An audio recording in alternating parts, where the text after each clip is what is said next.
Ne savez-vous pas que votre corps est le temple du Saint-Esprit? Oui, Dieu nous a créés avec un corps. Alors quel usage devons-nous en faire?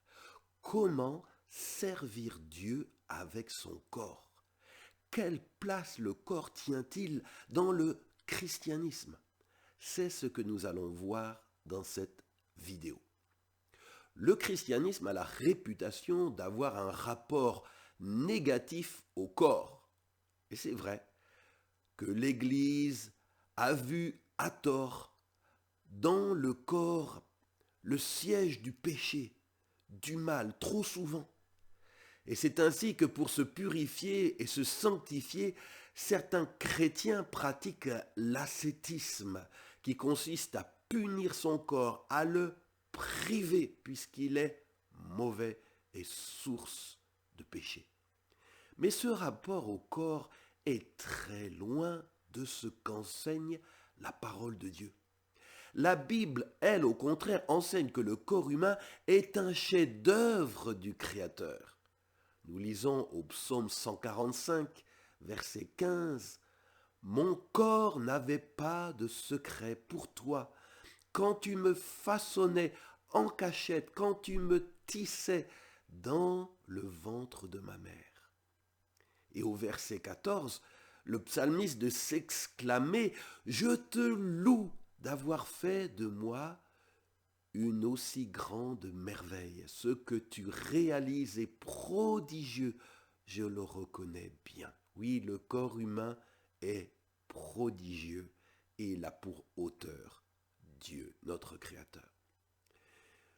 On voit aussi que la Bible enseigne que le corps des chrétiens est le temple du Saint-Esprit. Et si tu es chrétien et que tu m'écoutes, rappelle-toi ton corps, pas ton âme, pas ton esprit, ton corps est le temple du Saint-Esprit. On le lit dans 1 Corinthiens 6, 19. Ne savez-vous pas, dit l'apôtre Paul, que votre corps est le temple de l'Esprit Saint, cet esprit qui est en vous et que Dieu vous a donné. Selon la Bible, pour Jésus, qui est le fondateur du christianisme, le siège du mal chez l'être humain, ce n'est pas dans son corps, mais dans son cœur. On peut lire dans l'évangile de Matthieu, chapitre 15, verset 19, c'est du cœur, dit Jésus, que viennent les mauvaises pensées, les meurtres, les adultères, les impudicités, les vols, les faux témoignages, les calomnies. C'est du cœur, pas du corps. Le mal vient donc de notre intériorité, pas de notre extériorité. Et puis Dieu, c'est celui qui a donné un corps à Adam et à Ève. Et il est écrit dans Genèse 1, verset 31, que Dieu, quand il eut fini, vit tout ce qu'il avait fait, et voici, cela était très bon. Donc le corps humain, ce n'est pas diabolique, ce n'est pas à fuir, c'est quelque chose de très bon que nous a donné le Créateur. Et nous sommes appelés, la Bible nous le dit, à glorifier Dieu avec, par et dans ce corps qui nous a été donné. En effet, par son sacrifice à la croix, Jésus a racheté pour Dieu notre être tout entier, corps compris. 1 Corinthiens 6, 20 déclare, vous avez été rachetés à un grand prix, glorifiez donc Dieu dans votre corps et dans votre esprit qui appartiennent à Dieu. Alors notre corps, il a été créé avec des besoins légitimes.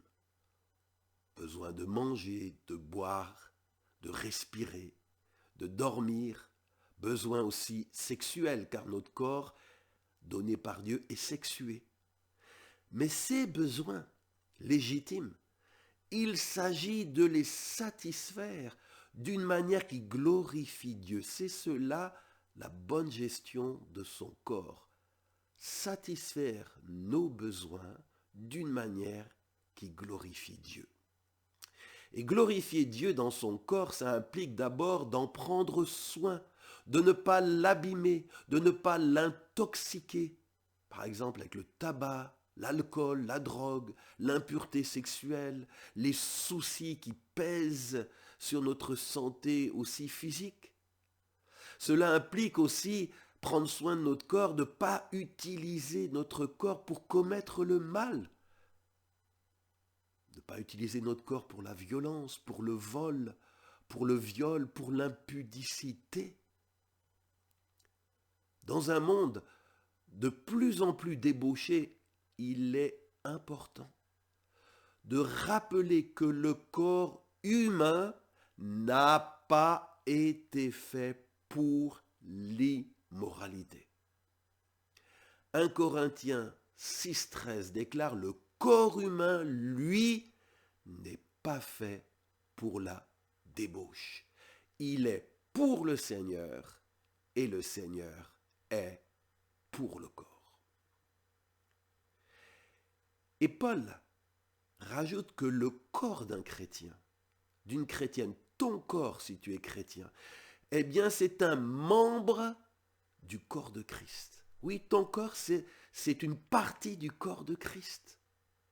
Et 1 Corinthiens 6, verset 15 nous dit: ne savez-vous pas que votre corps sont des membres de Christ? Prendrais-je donc, dit Paul, les membres de Christ pour en faire les membres d'une prostituée? Loin de là. Oui, quand tu unis ton corps avec un partenaire sexuel dans le péché, c'est comme si tu avais pris un membre du corps de Christ et tu l'avais livré à la débauche. Que doit ressentir Christ quand tu fais ça avec un de ses membres? C'est pourquoi la Bible nous dit dans 1 Corinthiens 6, 18, fuyez l'impudicité. Fuyez l'impudicité. Quand l'impudicité s'approche de toi, prends tes jambes à ton cou et fuis. Car si tu te mets en situation de tentation, si tu t'exposes au lieu de fuir, ne t'étonne pas si tu prends feu. Beaucoup de chrétiens, de chrétiennes ont cédé au feu du péché sexuel par manque de sagesse et de prudence. Ils entrent dans une maison où se trouve un homme ou une femme seul. N'est-ce pas ouvrir la porte à la tentation? Ils regardent à la télé un programme qui les allume sexuellement et puis après ils sont excités, ne savent pas comment éteindre ce feu.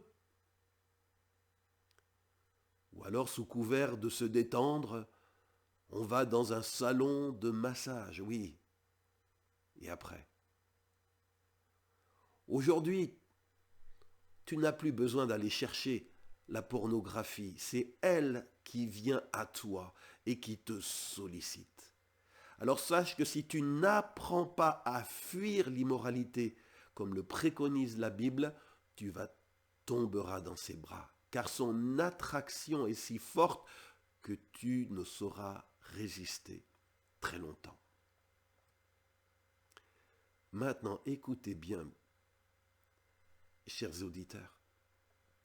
Il existe certains enseignements qui trompent les chrétiens en leur faisant croire que ce qu'ils font avec leur corps n'affectera pas leur relation avec Dieu et que l'immoralité sexuelle, on en fait tout un plat, mais ce n'est pas un vrai problème pour les enfants de Dieu.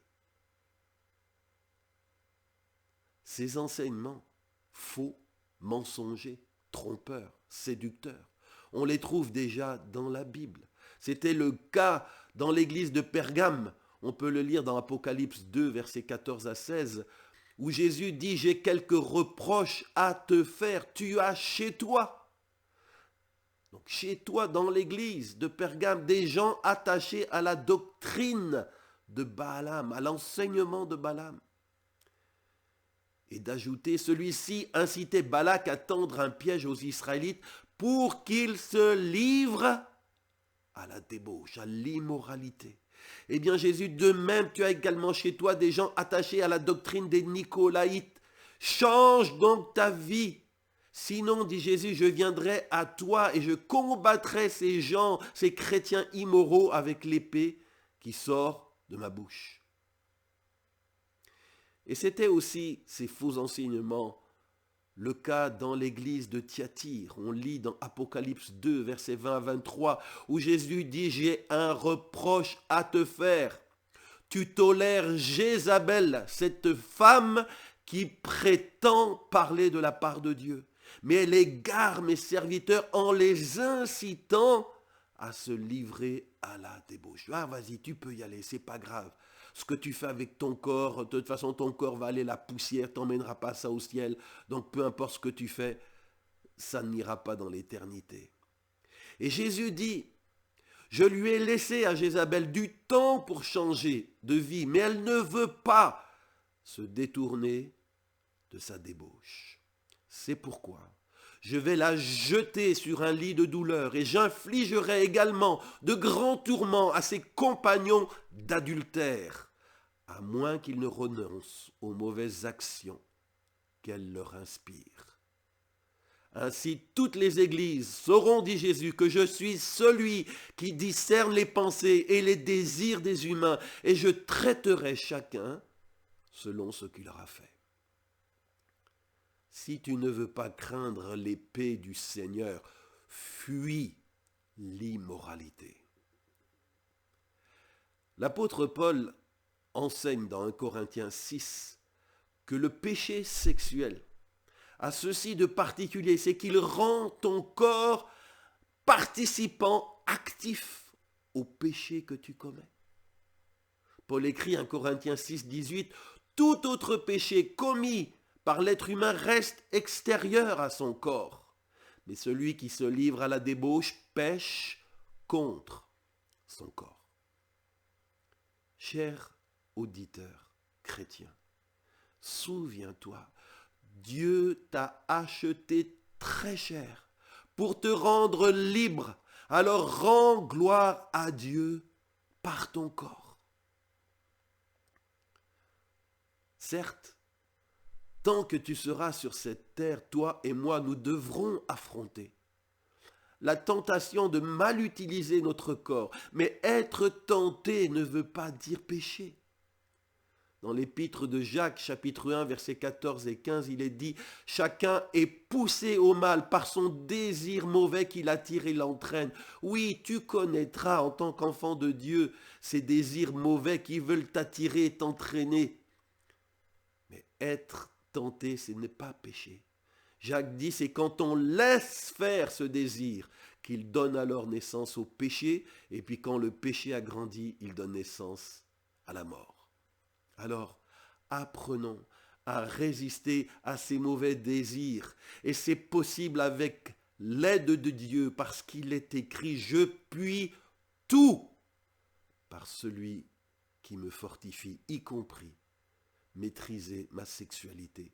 C'est Philippiens 4, verset 12. Je puis tout par celui qui me fortifie. Crois-le. Fortifie-toi dans le Seigneur. C'est si tu es fort dans le Seigneur que tu pourras résister au péché d'immoralité. Et sache que s'il t'arrivait de céder à ce péché par faiblesse, qu'un pardon et une purification sont possibles. Car il est écrit dans 1 Jean 1,9 que si nous reconnaissons nos péchés, y compris ceux qu'on peut commettre avec notre corps, que nous pouvons avoir confiance en Dieu, car il est juste. Il pardonnera notre péché et nous purifiera de tout mal. Oui, la repentance, la foi dans le sacrifice de Jésus ouvre la porte au pardon et à la purification de tout péché commis dans notre corps, de tout péché sexuel. Et pour finir, j'aimerais partager une promesse biblique pour tous celles et ceux qui pourraient m'écouter et qui ont fait n'importe quoi avec leur corps. Peut-être avant de connaître le Seigneur. Et vous seriez tenté de penser que pour vous c'est foutu, que vous ne pouvez pas être pardonné, que vous ne pouvez pas être purifié, vous ne pouvez pas être délivré de ce passé dont vous avez honte et qui vous tourmente. Alors écoutez bien la parole de Dieu. Il est écrit dans le psaume 107, je lis versets 17 à 22, « D'autres avaient perdu la raison tant ils se conduisaient mal. Par leur faute, ils étaient accablés de tourments. Écœurés par toute nourriture, ils avaient déjà un pied dans la tombe. Et dans leur malheur, ils crièrent vers le Seigneur et il les sauva de leur détresse. Il envoya sa parole pour les guérir et il les arracha à la mort. Qu'ils louent le Seigneur pour sa bonté, pour ses actions extraordinaires en faveur des humains. Qu'ils offrent des sacrifices pour le remercier, qu'ils racontent ce qu'il a fait en criant leur joie. Même si tu as accablé ton corps de tourments, tu avais un moment perdu la raison tant tu te conduisais mal. Le Seigneur a envoyé Jésus pour te restaurer. Ce psaume 107, versets 17 à 22, est un témoignage qu'il y a de l'espoir pour toi si tu reviens à Dieu de tout ton cœur. Et j'aimerais prier, je veux prier, Père, dans le nom de Jésus. D'abord pour te dire merci de nous avoir donné un corps. Merci parce que ce corps nous permet de faire tant de choses, de pouvoir avoir des activités, de pouvoir prendre quelqu'un dans nos bras, de pouvoir aider, de pouvoir soulager, de pouvoir prier, de pouvoir louer. Seigneur, oui, je veux dire avec le psalmiste, Seigneur, mon corps est une création merveilleuse et je te remercie pour ce corps que tu m'as donné. Et j'ai compris, Seigneur, que ce corps n'est pas pour le péché, mais ce corps m'a été donné pour ta gloire. Seigneur, je prie pour moi, je prie pour toute personne qui m'écoute. Aide-nous, Seigneur, à te glorifier par et dans notre corps.